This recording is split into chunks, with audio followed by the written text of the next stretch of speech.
Hello and welcome to the Following Truth live Bible study. I'm your host, LJ. And in this episode, we're going to be looking at the Star of David. Is it biblical? Most people, whether they are believers or not, know the Star of David. Even if they do not know that they know it as that, they may know it by another name. This is because it proudly adorns the center of the flag of the nation of Israel. The star is widely used throughout Israel today. However, there are those, even amongst the Jews today, who themselves reject the use of this star. There are many, again, even amongst the Jews, who say that this star has nothing to do with King David, but rather it is a pagan icon. Now, it is claimed that far from being a symbol of Israel, it is in fact the image of the star of a pagan god associated with the planet Saturn. This pagan god was worshipped in ancient Sumeria and Babylon and was later incorporated by the Jews, who simply took on the gods and their images from the neighboring pagan nations. Now, it would be a good time if you don't know what the Star of David is to have a look online, or if you have access to somewhere that would have a picture of the flag of Israel. You will see that it is two blue stripes, one at the top and one at the bottom of the flag, on a white background with a star in the middle of the flag. It is a six-pointed star. This is also known as a hexagram. Hexa is the Greek for six. It is comprised of two interlocking triangles, one facing up and one facing downwards. In the middle of the star, it forms a hexagon. It is referred to as the Shield of David, or Magan David. But what are the origins of this Star of David? Are they biblical, or does the star have more sinister origins? The first fact, and I believe is the most important fact that needs to be addressed regarding the claims, either for or against the image of the star, is that the Star of David is never mentioned in Scripture. There is no biblical attestation for a star ever being associated with King David, either in the Old Testament, which is the Jewish Tanakh, or the New Testament. Therefore, this means that any connection between David and his supposed star comes from extra biblical sources.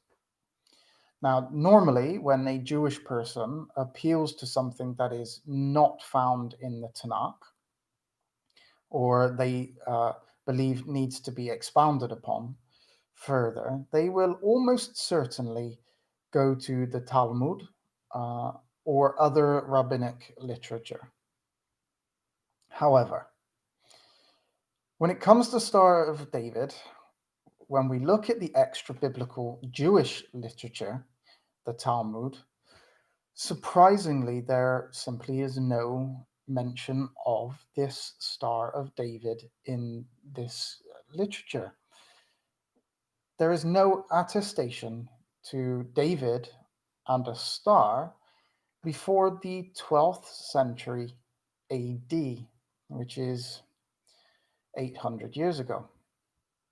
Now, the earliest source is the Eshkal HaKofer of the Karaite Judah Hadassi, which dates to the middle of the 12th century.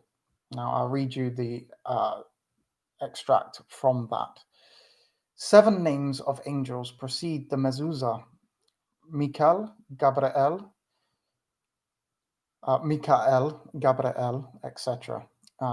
Tetragrammaton, protect thee, and likewise the sign called David's shield is placed beside the name of each angel.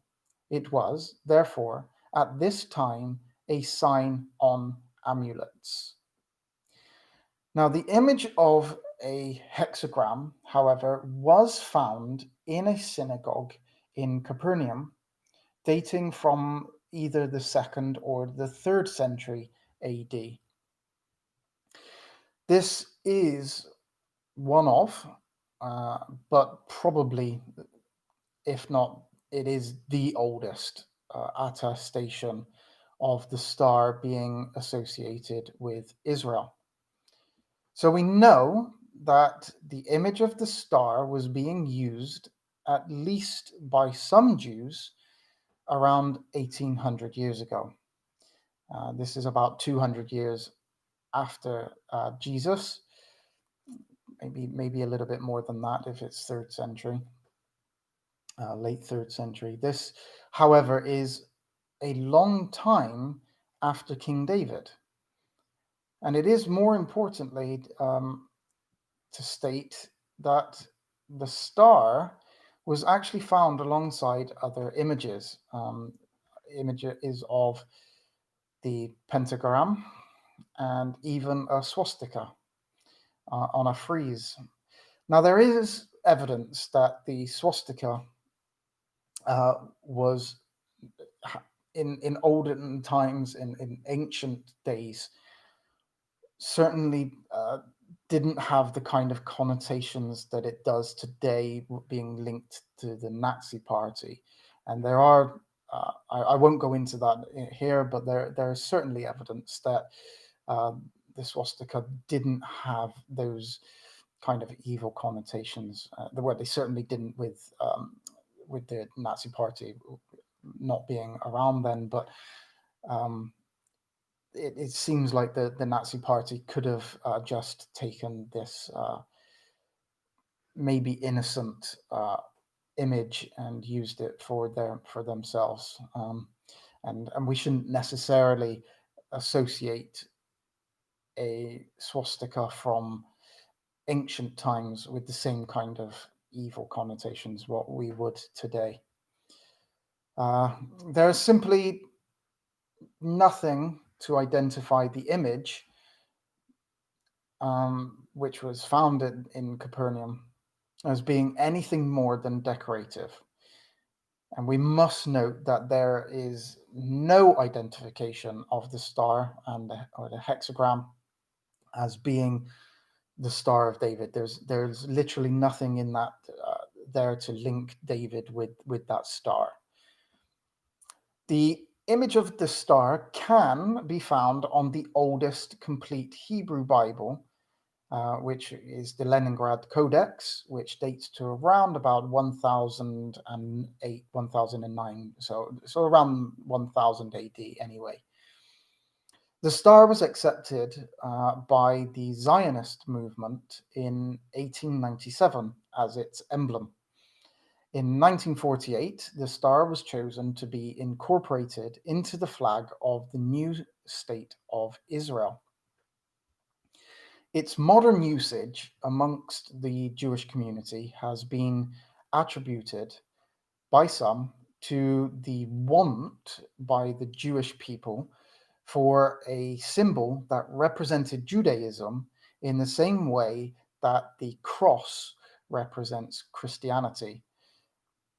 However, this claim is debated, and even if it is true, is not something that I'm personally going to assert.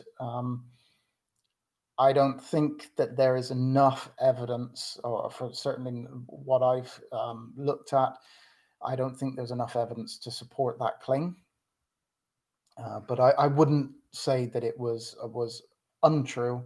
I just wouldn't say that it was either, really. I don't think there's enough evidence for it the assertion of the claim anyway.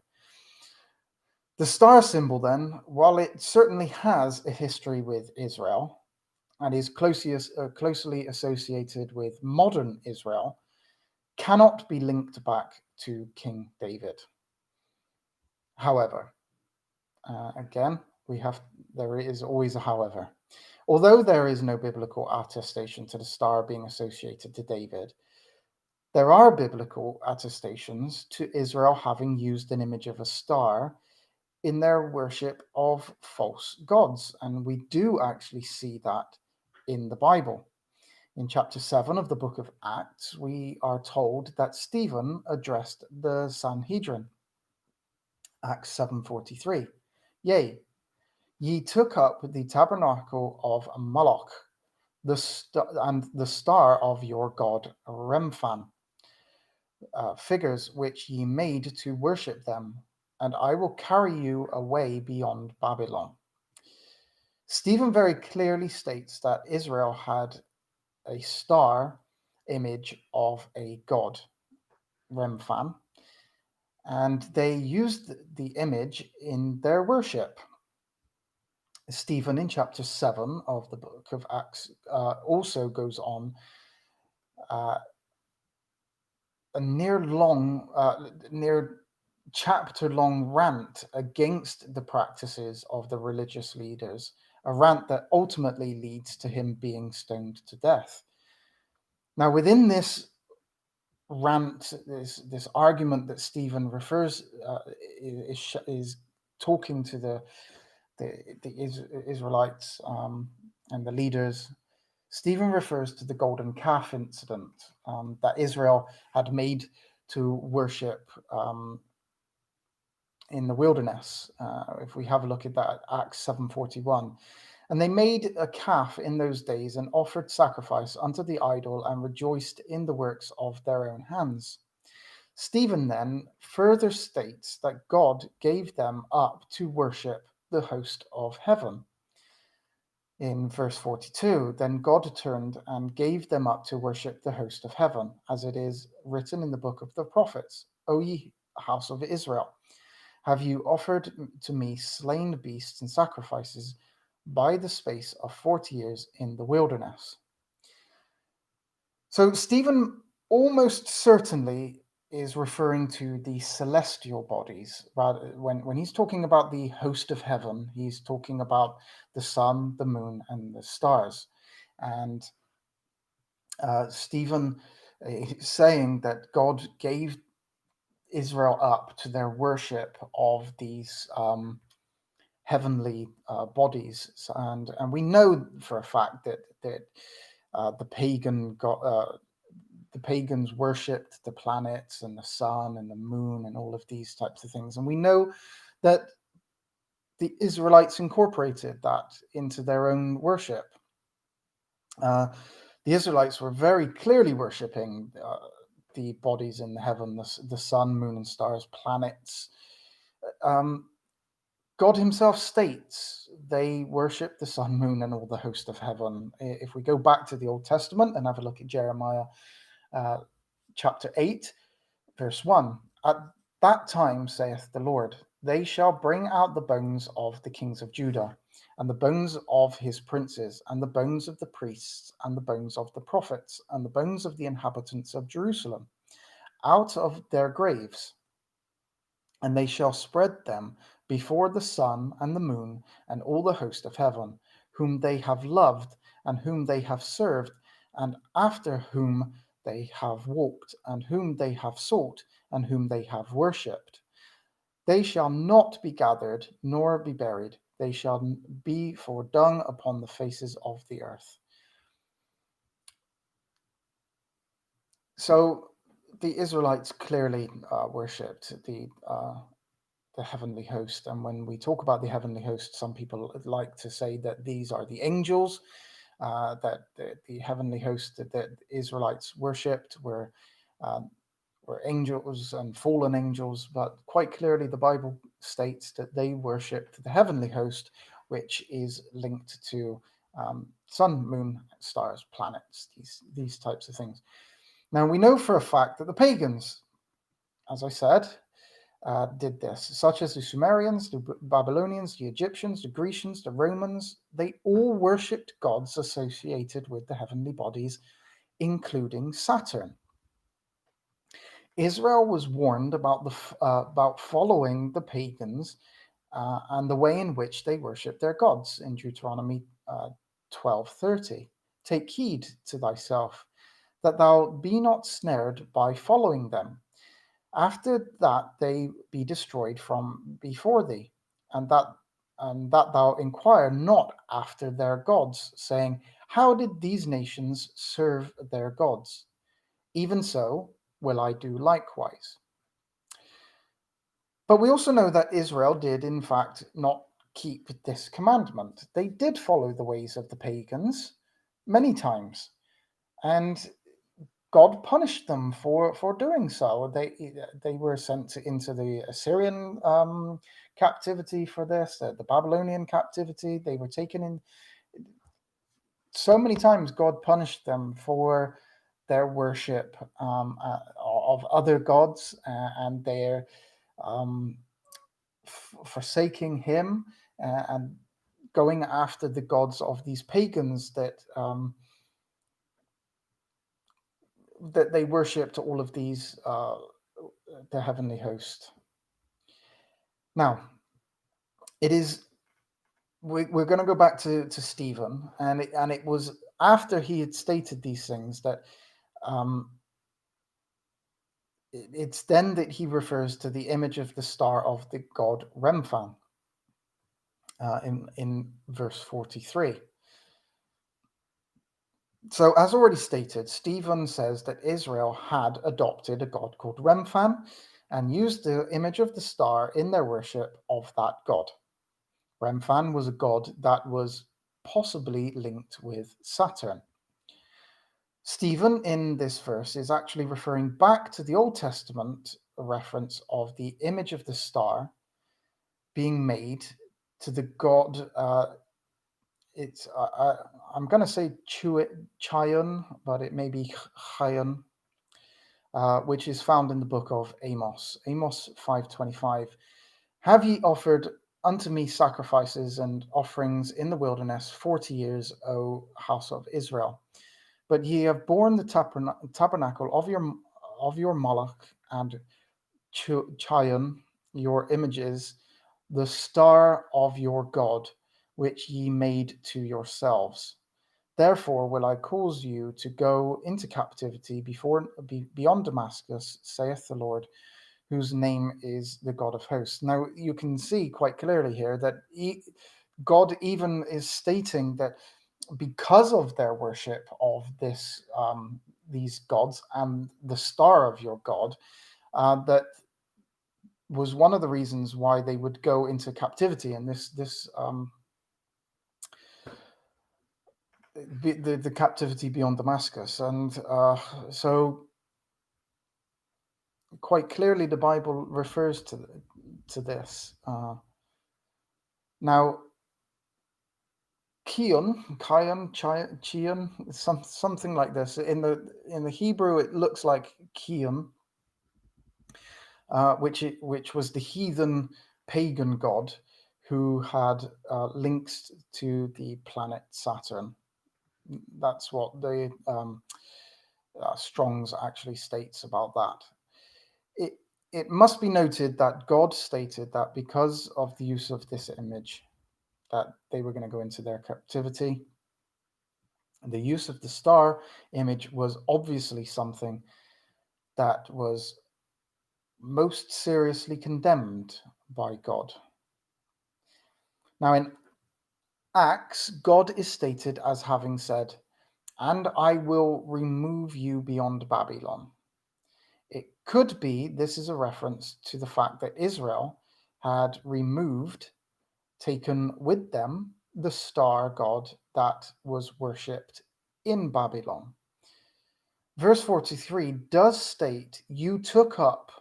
Now, the Greek word here is anolambano, and it can have the meaning as to lift off or to carry away, to lead away. So the word translated as "you have borne" in Amos 5:26 is the Hebrew word nasa, which is probably where you get the American NASA. I know that it's an acronym, but it wouldn't surprise me if it has something to do with this word, because it means to lift off and to carry away, just as the Greek of Acts. The rockets lift off, and maybe I'm just making a connection that maybe joining one and one together and making three. But I don't think that it always works out that way. I think that sometimes you'll find that there are reasons behind certain things. So it would seem that the Bible attests to the fact that the Israelites had taken unto themselves pagan gods and the images to those gods, and so because of this, God himself would send them into Babylon, into captivity. So we can see that the Bible clearly refers to the condemnation of the Israelites' use of the star, but it never mentions the star in the connotations of it being connected with David. And I think that is, I think that's quite telling. It cannot be 100% asserted that the star that is in reference in the Bible is the star of this six-pointed star. It doesn't state that. It doesn't have to be that. So I don't think that you can, by just having the reference to a star, I don't think that you can automatically just say, well, okay, that this star is the star that is mentioned in the Bible, which is condemned.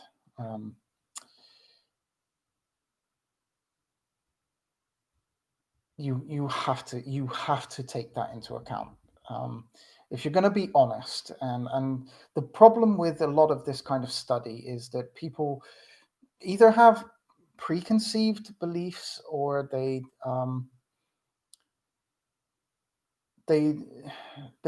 see something and they like the sound of it, and then they ignore all the information that goes against their what they like the sound of in their study, and that's dishonest. You cannot you cannot, if you're going to study a subject and you're going to look into something, you have to look at both sides. And the fact is that you cannot link these two stars together purely on the basis that one is a star, and in the Bible there is condemnation of a star.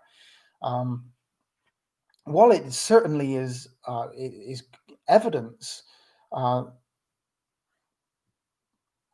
we don't get the shape of this star, we don't get the points of the star, we don't get it referred to being to Saturn. So you have to take both sides into account.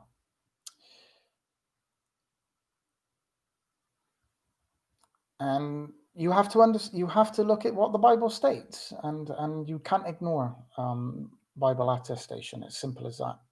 Doesn't matter how much you want to, or you cannot simply ignore Bible attestation. Now, the following is a basic study of the usage of the hexagram, and I will do a more comprehensive study in another time, but it has been used in Hinduism, Buddhism, and Islam, where it is known as the Seal of Solomon, Khatem Sulaman in Islam. The hexagram most certainly was used in the worship of the Sumerian gods. The earliest use of the image comes from ancient Sumeria. On the Sumerian cylinder seal, VA243, It depicts a celestial body in the center of a six-pointed star. Now, many Sumerianologists believe that this celestial body represents the planet Saturn.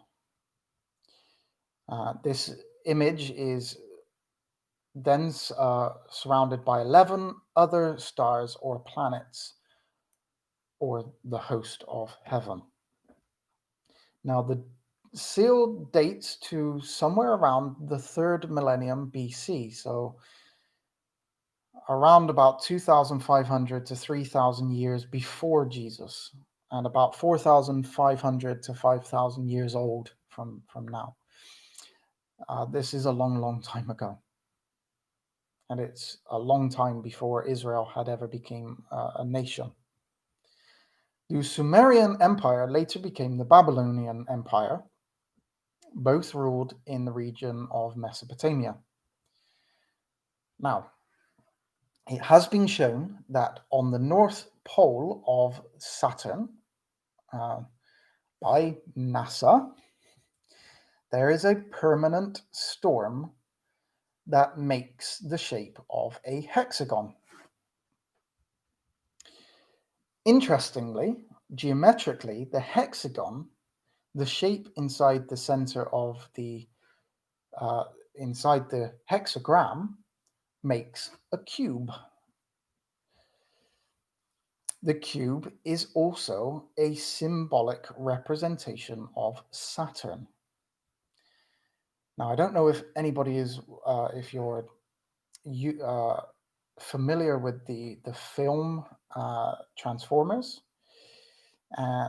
Go and watch the beginning of the film Transformers, the first Transformers, and you'll hear Optimus Prime state, in the beginning was the cube.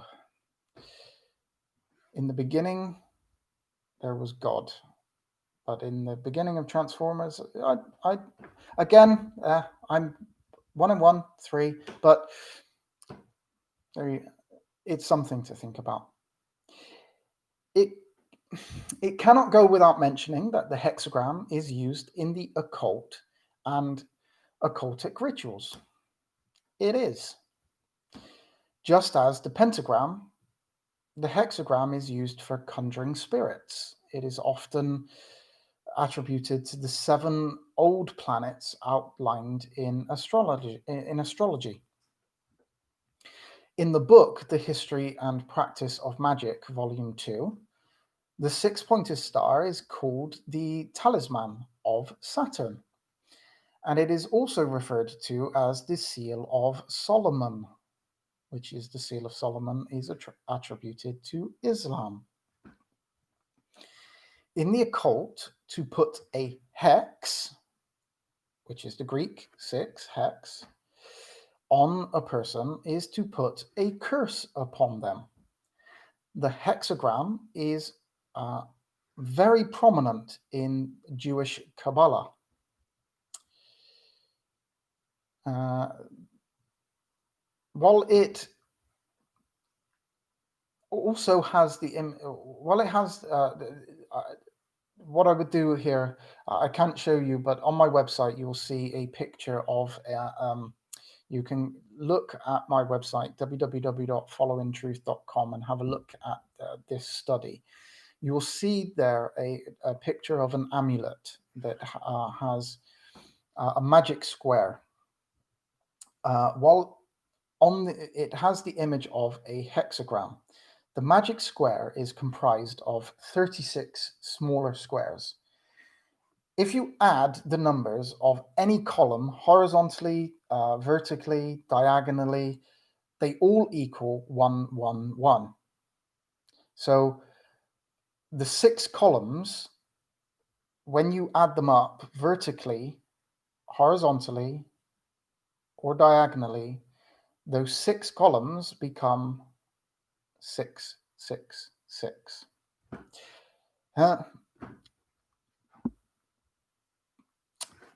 Who knows?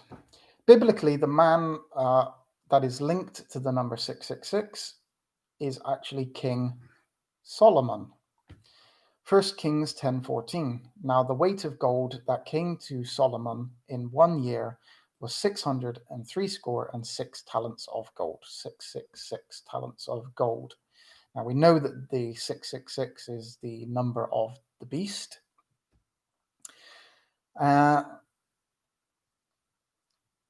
Anybody else seeing a connection here? No? Just me. As we already saw, Islam associates the hexagram with Solomon, the seal of Solomon. The hexagram is also a very prominent symbol in Freemasonry. Again, if you have a look at the image, you will be able to see a very clear image depicting the hexagram amongst other Freemasonry imagery, which is found in the Freemason Lodge in London. The interlacing triangles or deltas symbolize the union of the two symbols or forces, the active and the passive, male and female. Sorry, this is taken from. I'm reading it without introducing where it's from. This is from Albert G. Mackey, Encyclopedia of Freemasonry. The interlocking triangles or deltas symbolize the union of two principles or forces, the active and passive, male and female, pervading the universe. The two triangles, one white and the other black, interlacing, typifying the mingling of apparent opposites in nature, darkness and light, earth and error and truth, ignorance and wisdom, evil and good throughout human life. Now, if you also look again, please look at the website. You'll be able to see this image. I can't show you it in this study. But if you have a look at the American $1 bill, and if you draw a hexagram on the $1 bill, there is a symbol with a pyramid with an eye at the top of the pyramid, and there's some wording around it. Now, if you draw this hexagram around it, you will see that where the points are, you get one point where the eye is at the top of the pyramid, and you will see that you get letters spelt, which if you at each point, and those letters are MASON, or Mason.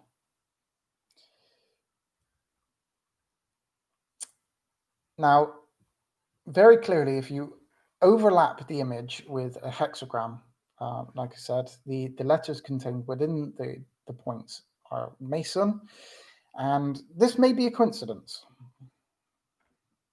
Yeah, like so many coincidences. And at the top there is the all-seeing eye, or the Eye of Horus. Now,